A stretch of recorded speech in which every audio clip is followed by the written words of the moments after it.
Does anyone remember that song, I Don't Want You Back, or Fuck You Right Back, or whatever it was called? I couldn't remember. It was from 2004, and it was by a guy. It was a guy giving out about breaking up with his girlfriend, and he didn't want her back, but like they broke up because he cheated on her or some shit. And then she came back with a not a diss track, but like a rebuttal track. And it was essentially the same song. I remember her name was Frankie, but I couldn't remember your man's name for fucking ages. So I googled it. Eamon, as in Eamon, Eamon. And then I had to go Wikipedia him, because like surely he's not Irish, is he? Of course he's not. He's Italian Irish descent. He definitely. Well, I think he probably claims to be Italian. Probably gets more publicity out of it. But Eamon Doyle is his name. Sounds like some lad you'd meet in Coppers. Anyway, it's Wednesday, so I'm going to try and keep consistent, because I know it was Wednesday last week, and let's try and keep it Wednesdays for the podcast. I'm sitting in a vehicle this time, if the acoustics are a bit weird, and I do have the windows ajar, because it's quite a sunny day. I wouldn't say it's warm, but it's creating an ambient temperature in here that's making me palpitate a little bit. So if you do hear any ambient sounds on the outside, cars driving by, which would be nice, I suppose. Not as bad as the first podcast I recorded, where I was using my wireless headphones and walking along, and the exterior car sounds was a complete distraction and drowned out any of the terrible conversation I was trying to have. Look, here's a Citroen Berlingo now. How will that fare? I said it was quite pleasant. Do love a Berlingo. It's quite well known. I like a Berlingo. So Wednesday, and I'm back. I'm going to kick off things again with a bit of a high horse rant. But I think it's similar to something I've discussed before about people being unnecessarily antagonistic in a motoring situation. But this time it involves the Gardaí, and it's also a story where in the space of less than 24 hours, whatever, I can't do the math, we'll say 18 hours, 20 hours, whatever, I had a really good and a really bad interaction with a member of the Gardaí. So I'm going to go with the bad one, because it's the more pertinent thing that I want to talk about. So I was driving as part of my job. What day is today? Today is Wednesday, so it was yesterday, Tuesday. And I'd come off the M50 going northbound, and what exit I take? I think it's exit 7 possibly.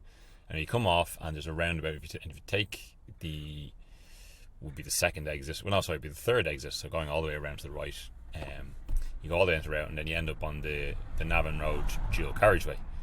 And so I came out, and I was stopped at the lights, and I was on the very outside lane, and there's 3 lanes, very outside lane, just because I like to keep the inside lane free, because there is a turn off to the left, so if anyone is going left, you can leave it free for them. So when you first initially join into it, it's 3 lanes, and it kind of filters into 2, and then eventually it filters into 1. And as I pulled off, I probably got up to about 70 kilometers an hour before I noticed there was a speed camera van to my left. Bullshit, whatever. It's at the point of where the van was, it's 3 lanes, and it's not a school crossing. There's nothing. You wouldn't cross this. It's a dual carriageway. It's just one of those dual carriageways where they stick a 60 kilometer zone in, I think, essentially just to have a speed camera van there. That's not the issue. Whatever. I probably got done. We'll find out in a few days. No big deal. I got caught. It's a pain in the arse, but that's not the point. I got past, so as soon as I got past, I got boxed. I could see I was doing about 70 odd kilometers in the 60, so I back out of it. And then I look in my wing mirror, because at this time the outside lane I was in had filtered into the middle lane essentially, so it's gone into 2 lanes. So I was about to then pull into the inside lane, but then I saw a Garda, a Panda, as you call it, as well as the Brits call it, Hyundai Santa Fe, coming steaming up on the inside lane. So I was about to pull into the inside lane, but then I was like, oh, I saw him come. I was like, oh, I'll let him pass. He's obviously in a hurry somewhere. But then he pulled out into my lane, and he turned on the blues and twos. I was like, oh. So then I pulled into the inside lane, and then I saw him pull back in again, and I was like, oh, what? So then I almost went to go pull back out again, but then he pulled up alongside me and started like gesticulating for me to pull over. I was like, okay. I was like, is he like, okay? I drifted over the speed limit by about 10 kilometers, but the camera van would have got me if anything's wrong there. And either way, he was driving behind me in a Santa Fe, so he couldn't have known I was breaking the speed limit, because it's not physically possible to do. So anyway, he pulls me in, and it's this, and I'm just laying out the objective facts here. He was a portly, red-haired gentleman, working for the Gardaí Síochána, and he comes over and just starts going, "Your driving is outrageous, outrageous. This is ridiculous. Pull in there now. You're a danger." And so he starts walking around the car, looking at the discs, outside the van I was in, looking at the discs and everything. And like, do you think that's the right way to do? I was just going nodding and agreeing with him, but like he was trying to goad me into an argument, like being intentionally antagonistic. Oh, he's like, oh, you definitely got done by that speed camera van. And I was like, okay. I was literally just giving one word answers and nodding, because there's no point in pissing on a wasp's nest. He's like, oh, it's ridiculous. You need to calm down. You need to sort out your driving. You're crazy. Now, the van had a dash cam in it, because again, he kind of wandered around. He asked me for my license. He's like, I'm not going to write you up, but you're going to probably get something from that speed camera van. So I was like, well, I didn't say this at the time. I was like, well, what are you going to write me up for? I didn't do anything wrong, other than I might have drifted over the speed limit, but you've no evidence of that, and if you think I did, it's completely subjective. You can't tell what speed I was doing from your eyeballs. And again, like he pulled me in for nothing, and then I was like, the whole thing lasted about 5 minutes. Pulled off. He was kind of holding back behind me in the bus lane, as I was going along the Navan Road, and eventually he drove off into the distance. So I was just like, whatever. I went home my day. I was just like, unnecessarily, just like he was just trying to get into a situation, and he was just looking to swing his dick. Is, I'm in power, and I need to pull someone over. And whatever, I went home, dressed my day, and then I got a phone call from my boss, and he'd rang in. Now, I haven't actually spoken to my boss since to see what he actually said to her, but he rang in to the job, to say he'd pulled me over, and I don't know what he said to my boss. But then after I got back to my house, I was like, the van had a dash cam, so I was like, I have to look at this, because I was like, did I do something that I was just completely oblivious to? Was I on autopilot, and did I do something crazy? And unfortunately, I can't share the dash cam footage, because it's not my footage, quote unquote, and I'm not gonna start stirring some shit by putting that shit out publicly. But hand on heart, take my word for it, on my mother's life, I looked back at the footage, and there is literally nothing. There's nothing to say. It even has the overlay of my coordinates and my speed and all. Like, okay, I did drift over the 60 kilometers up to about 72 or 3 or something. Again, we're talking about dual carriageway here, and something he wouldn't have been able to tell from just looking at me from behind. Other than that, there's nothing. I'm just slowly getting, because like if I was speeding or being like overtly aggressive with my acceleration or whatever term he used, I'd be easily been up to 100, 110 kilometers an hour in the space. And you can even see on the overlay as well that like once I spotted the camera van, I did back out of it. So there's nothing other than that. Like there's nothing, like I'm not driving aggressively. I didn't cut anyone off. I'm not driving incredibly fast. I'm not accelerating aggressively. It's just me cruising along at a slow pace on a essentially empty 3-lane dual carriageway. So I've saved the footage, because I'm sure I will eventually talk to my boss about it. I wanted to have my story straight before, because it's just like the whole reason for a police force is to be a watchdog, not a bulldog. And I've had I've had situations in the past where Gardaí just try and rile up a situation where there isn't a situation in the first place. They just get a whiff of maybe there's something wrong, and then they try to goad you into it with their passive aggressive comments, hoping you'll say something or do something. And like this guy, he was just trying to get me to say something to him, to be aggressive. And I don't know, there's a low loader with a 996 Cabriolet, trying to come up the road here. He's backing away because there's someone in a Mercedes. What is that? Is it a B class? I don't know. If he comes up my way again, I know he's going the other direction. 996 Cabriolet on the back of a flatbed. So I mentioned that. Sorry, yeah. So he was just trying. So like that it's worrying because like he is supposed to be out there to serve and protect. And I know it's an American term, but that is what a police force is for. And he created a situation in a very aggressive manner, like the way he turning on the lights and driving up alongside me and almost essentially forcing me off the road. And then again, me not doing anything wrong, him pulling us in to what is an active bus lane, and there's active traffic on the dual carriageway. That situation is way more dangerous than anything, which I didn't do anyway. But he created the dangerous situation in that sense. It's very worrying. I don't understand.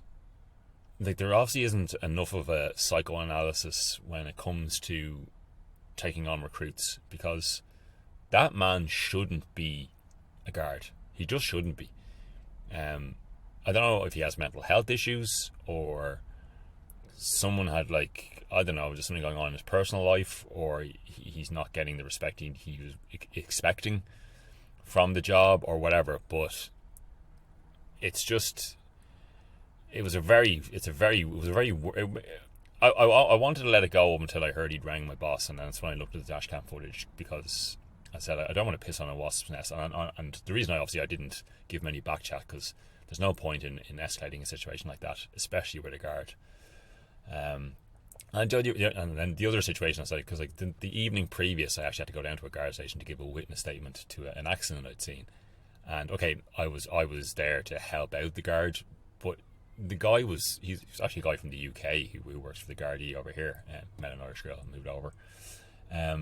But he was such a nice guy, very level-headed. Asked me about myself, like in a general, interested manner. Just a very nice guy. And I haven't seen him in a on the other side of the situation where, hypothetically, if for some reason I got into a negative situation with this guard, for whatever reason, I wouldn't. I'm a relatively law-abiding citizen. I had my youth in my hot hatch boy racer days. We all did, I'm sure, as car enthusiasts, but never anything. I've never had any serious run-ins with the guards. But this guy, he seems like a very level-headed guy who's there to, enforce the law, and protect those who are being unnecessarily treated. He was concerned about this person who got injured in this accident I'd seen. He was very grateful that I'd given a very accurate statement that backed up the evidence that they had. And his demeanour, everything about him was just like, he was a nice guy, and you just know he's the right guy for the job. And he was the flip opposite to the guy then I had to deal with then. So like, I was in the guard station at 5 o'clock Monday evening, and this happened about 10:10 the next morning with Dr. Aggressive. It's just, I don't know, I get a sense of low-hanging fruit with some of these members of the Gardaí as well. And look, let me clarify as well, I'm not tarring them all with the same brush as the guy I dealt with on Monday evening, lovely guy, and I've had lots of great and helpful situations with the Gardaí. There are plenty, and the majority of them are great people, but there are more than a few bad eggs. I just think there might have to. I'm not sure what the process is, but I feel like there needs to be a more rigorous psychoanalytic process to take on new recruits, because again, as I said a few minutes ago, like that guy, I don't know, shit could go sour with him very quickly. Be it him goading someone into doing something terrible because he's getting into a unnecessary antagonistic situation, or the way around, someone he flips, because the way he acted with me was so over the top. I'm still kind of blown away about it. So that's where I'll leave that there. just thought I'd, it was the most exciting thing that happened in my motoring week, so I just thought I'd fill you in, and if anyone else has any opinions on that, please do let me know, because I think it's a topic that's worth discussing. But I'll leave it there at that. My positive and my negative run-in with the Gardaí over the space of about 20 hours or whatever it is. I'm terrible at calculating time and space. Car news. Not a whole lot really happening in the car world. Really the biggest thing in the sense of new cars is Lotus. So we all know they have the Avaya, is the electric supercar that's soon to... I don't know when customers are getting them or when journalists are going to drive them. The crazy 2,000 horsepower, wherever it is, electric supercar they're making. But there's now been spy shots seen of an electric saloon car. I think it's been dubbed the Envia, but I don't know if that's going to be the production name. Yeah, an electric Lotus saloon. Lotus themselves, of course, do have form in the saloon world. They've tinkered with a few Fords, and obviously then most famously the Lotus Carlton / Omega, based on the Vauxhall Carlton and Lotus Omega. But this is a different kind of kettle of fish. It's it being an electric vehicle, has the same kind of soap bar-y, swoopy outline of, say, the EQS. Is that what the electric S-classy thing that Merc make? It's got that kind of very flat, uniform, generic shape to it. And it's probably going to have a similar powertrain to the Enya and what's the Avaya? Oh, Jesus Christ, too many names. But there's no technical details about it yet. But yeah, so the next new car that's probably going to come out of Lotus will be a 4-door electric saloon car. It's basically going to be a Geely, just has a Lotus badge on it. But yeah, strange times. Then just to counteract that though, Germany, who are one of the first countries to kind of put a clamp down on combustion cars. So obviously they would have been part of the argument or the discussion within the EU to stop the production of combustion vehicles. I think it's from 2035 amongst EU countries. And then there's several. I think it's Munich. I was in Stuttgart and Frankfurt recently, and they definitely still have combustion cars driving in and out. But they either have or they have upcoming bans on at least diesel anyway, or I'm not sure if it's other combustion cars going into some of the big cities. But their Minister for Transport just the other day raised the idea of the fact that the carbon neutral synthetic e-fuels seem to be coming on stronger and stronger with each day, that they do have to be considered, and that maybe cutting off combustion vehicles might not be the way forward. So it's early days, but being the German government, it won't take long, I think, for that push to be pushed forward to the EU at large. And there was a week before last, I think it was, there was murmurs from the EU that they were looking into synthetic carbon neutral e-fuels as a way of fueling our personal transport. So this is all promising news, because I think we all, as us car enthusiasts, we want to keep the combustion engine, and these synthetic fuels definitely seem to be the way to do it. And if that meant also that they can keep producing combustion engine vehicles, that's probably good too, because it's more carbon efficient to create a combustion engine vehicle than it is an electric vehicle. If they're carbon neutral, that's no bad thing, because there are other factors that we could do to stop putting new carbon into the atmosphere. Like, I think I was reading a stat the other day, if they took all the combustion engine cars and trucks and vans, etc., all combustion engine road vehicles off the roads in Scotland, so similar to Ireland, it would be the equivalent of 12 cruise ships. So I think, yeah, there are definitely other avenues that should be explored about reducing our carbon footprint, and the combustion engine, the car anyway, really isn't the one that needs to be. Well, one, it's the one that's so ingrained, that shifting over to a different source would be the most difficult. If we can run them carbon neutrally, let's look at that. It's definitely the better avenue, and it's nice to see that there is chatter about making synthetic e-fueled combustion cars a reality in the future, because let's be honest, I'm not saying electric vehicles can't exist, but whole new infrastructure, they're heavy, they're not as nice to drive, they're not as what's the word I'm looking for, like they don't pull at the heartstrings like a combustion engine vehicle does, and they're not as clean as everyone likes, or well, as government and manufacturers want us to believe they are. So yeah, keeping combustion engine vehicles that are already made and built, keeping them running, and if we do need to make new ones, if they can be built, they're already building very efficient, very clean car. Well, look, if you want to go completely clean, you either walk or cycle a bike. But yeah, I'm getting a bit rambly with this. But you know what I'm trying to say. It's good to see that carbon neutral synthetic e-fuels are being considered as a viable option for the future. And yeah, the argument seems to be getting better and better as each day goes by. So it's worth keeping an eye on. Sorry, my rambliness is getting rambly.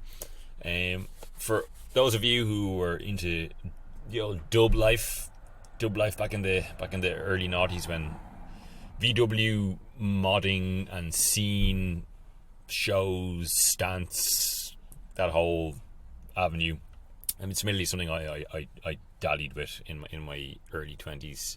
I had two Polo GTIs. A friend of mine had a Polo GTI as well. Another friend of mine, he still has a 4Motion Passat, which had on coilovers and stuff like that. But even this, what I'm trying to say is, if you were ever part of that scene, you're probably very aware of the Vertice show that is held every year. It's kind of like it was kind of heralded as a GTI event, but it's more just for anyone who's into Volkswagens, or anything from the Volkswagen Audi group, be it old, new, modified, standard. It was this big kind of meet, show, camping event.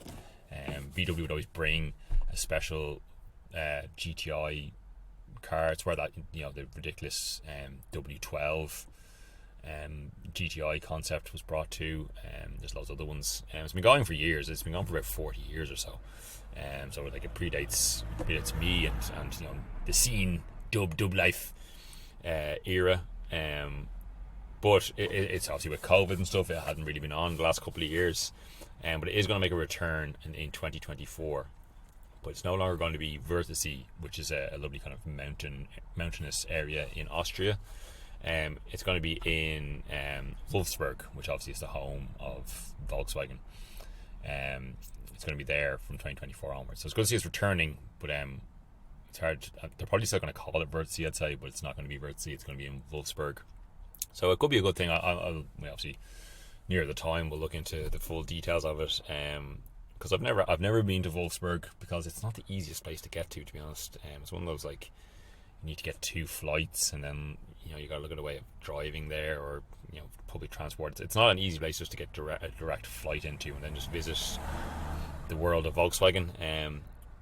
But yeah, it'll be interesting to see how that plays out. But yeah, it's good to see that the GTI or the Volkswagen show is coming back, because it was, although I've never been to it, I have seen a lot of footage from it, and yeah, it's a cool place for people to come and enjoy the love of the motor car. And then another kind of, I don't know how to feel about this one. Lancia as a brand is being rejuvenated, but it's obviously going to be, as is the 2023 way, it's being rejuvenated as an EV brand, which, okay, fair enough, that's understandable, but the rumor is that they're going to bring back legacy vehicles, stuff like the Stratos and the Delta Integrale, as EVs.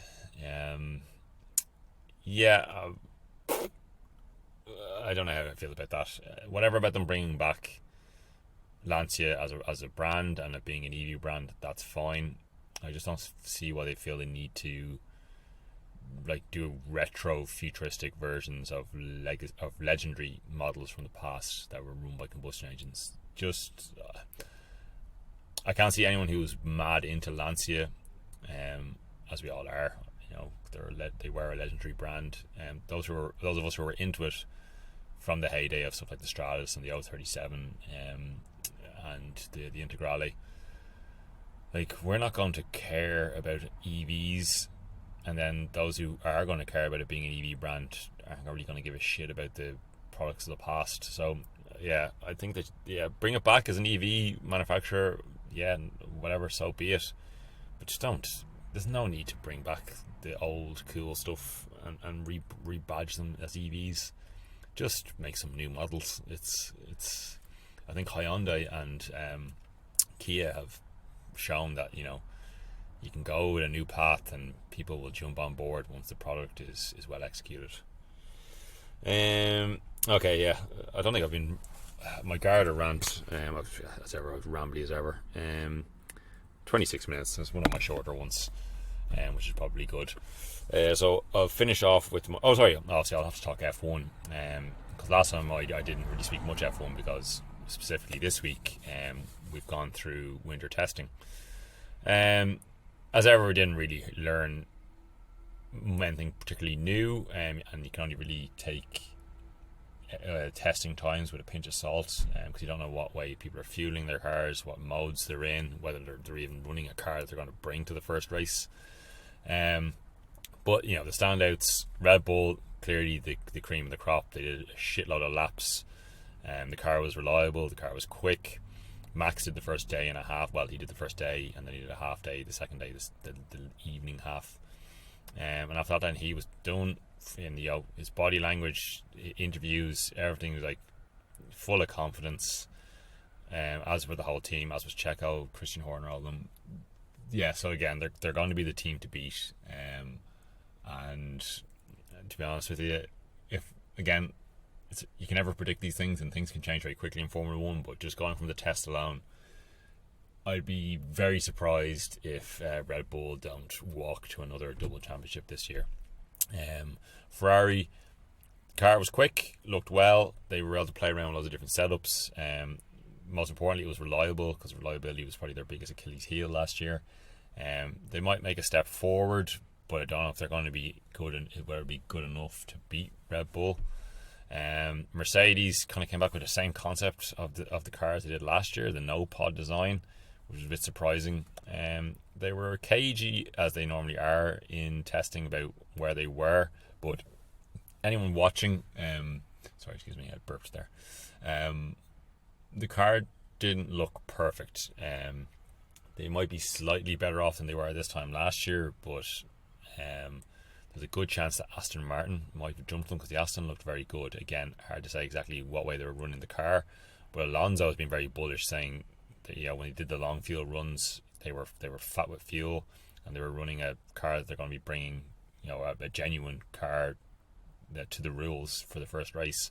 So there's a good possibility that Aston could be the third quickest team, and possibly wouldn't go as far as say that they're going to be buying at the heels of Ferrari, but Ferrari would want to rest on their laurels, and Mercedes will want to up their game pretty quickly. Mercedes are already talking about a B-spec car, but it probably won't be around until the European season, which makes me think they're talking about, oh no, the concept was fine, we know where we went wrong, and now I think they realise that's probably all bullshit, and they're probably going to bring a completely different design ethos later on in the season. Who else? Everyone seems to put Alpine as fifth across the board, and they didn't show a whole lot in testing, as they tend to do that. They kind of just play their own game, play it quietly. The car was not the fastest, it was not the slowest, again, this is why everyone's kind of just saying they're fifth. It was reliable, they did do plenty of laps, it looked good on track, like stable. There was no big surprises from it. My only concern with Alpine would be that Ocon and Gasly, who's joined the team, Although they both won a race, in kind of what's the word I'm looking for? Unusual situations. The two of them are obviously they're Formula One drivers, and they're some of the better ones. But I still think the two of them are lacking that last like couple of percent that separates the good from the great. They haven't really shown anything to say like, yeah, they're the future world champion. And also the two of them have a pretty infamous, tumultuous past. Obviously, they're both French, so they both kind of grew up in the same, they're the similar ages, in the same kind of junior formula. They've had spats in the past, even to the point most recently where they. Sorry there, I got disturbed by a phone call.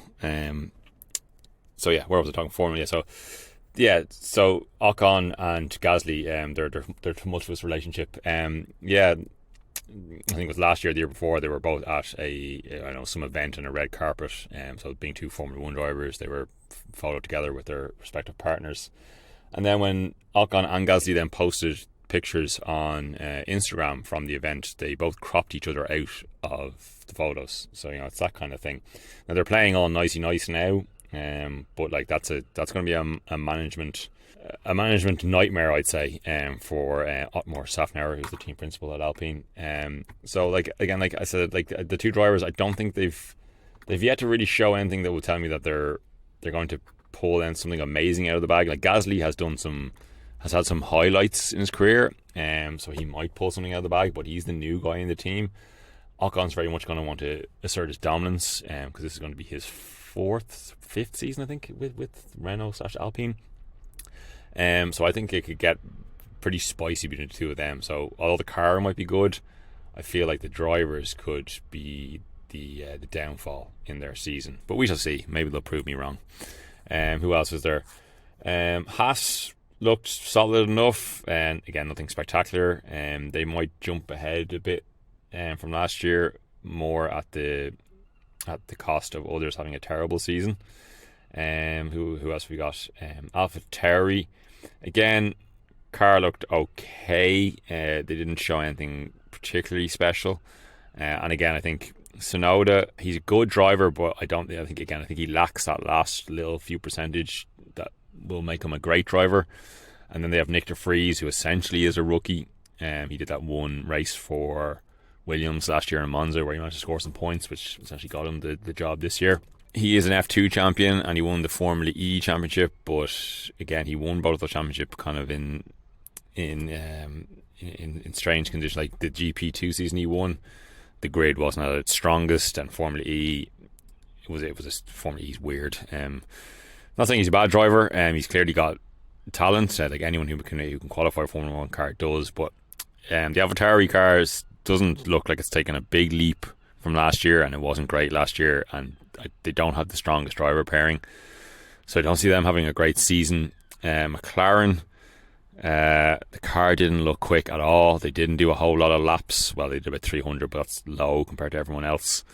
And they've already said, even from the launch of the car, that midway through the winter they decided to go in a different direction for the design ethos, so they're already playing catch up. So yeah, they're on the back foot from the beginning. Williams looked okay, but you'd have to feel again they're going to be bringing up the tail end of the grid. And who else? There, Alfa Romeo, a solid enough test. Lots of laps. Car looked decent. So again, they're going to be mid pack. So it'll be interesting to see. I said it looks like it's going to be Red Bull, Ferrari, Aston might take a jump on Mercedes. So then you'd see Mercedes will probably be the front end of the best of the rest if things go the way they were from testing. Yeah, then it's going to be a kind of a mix between Alpine, Haas, Alpha, and then bringing up the back, unfortunately, it's going to be McLaren, I'm afraid to say, AlphaTauri and Williams. But yeah, we'll see. So the first race is this weekend in Bahrain. It'll be interesting to see how it all plays out. I'll be tuning in, as is pretty evident, and I'm sure you should too, because Formula 1's so hot right now. Grant, okay, so I'm going to start wrapping up now because I have actually gone more rambly than I thought it was. 35 minutes, not too bad. So as ever, I'm going to give you a classified find of the week. This one is it's a €2,500 car, but considering the market, it's probably about what it's worth, to be fair. It's where's my notes gone? A 1999 blue Suzuki Alto in Gory, and it is absolutely immaculate. It's essentially a brand new car. It's got 32,000 miles in it. It's got a long NCT. $2,500, I think some people would say, is quite a lot of money for a 24-year-old Suzuki Alto. But the way the market is, and considering the condition, I don't think that's necessarily too bad of a price. Again, it's a car I have saved because I love small, tiny, lightweight cars. And the Japanese one, it'll be reliable as well. And the only problem is it's down in Gory, and it's a bit of a trek away from me. Although I do know someone who lives down in Gory, so maybe I might get them to have a look at it for me. But go into Dundee, look up Suzuki Alto, and you'll find it pretty quickly. It's an absolute mint car, and I think it's worth the $2,500 it's advertised for. And there's always wiggle room. Then the YouTube channel I'm going to recommend this week. It's called Paul Restorer. And it's a guy who restores old, I want to say toy cars, the dinky Matchbox size, but it's an American channel, so they're not Matchbox. I don't know what the American equivalent was. They're not Hot Wheels, but anyway, generally old cars that he finds and he completely restores them to scratch. There are other channels like this, but Paul Restorer is my favourite one, because there's no bullshit music. He doesn't even do a narration. It's just this lovely, slow-paced, almost ASMR videos of him just bringing these essentially dead toy cars and bringing them back to life. It's real good, slow watching, super relaxing. So check that out, Paul Restorer on YouTube. And then the song I'm going to recommend, it's by an Irish group. It's an Irish group called Brick Nasty. The name of the song, I'm just going to double check it again. Yeah, Smoking Crack for Attention.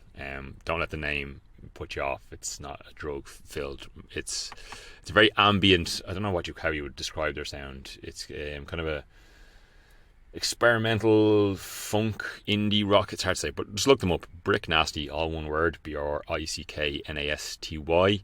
And Smoking Crack for Attention is the name of the song. It's one of their newer tracks. But check out all their work. They're just Irish band, and they're all very, very proficient musicians. I saw them live. They supported a guy called Khaki Kid, another Irish artist. They're often his backing band, but they're a great act. So check them out. I'm going to leave it there because I think I'm coming up on 40 minutes. 38 minutes. If you have listened to this, thank you. Again, it's very rambly and very terrible, but I will keep working on it, and I will get a proper microphone at some point. If you have listened, thanks for listening. Be safe, be well. I'll talk to you again soon. Bye.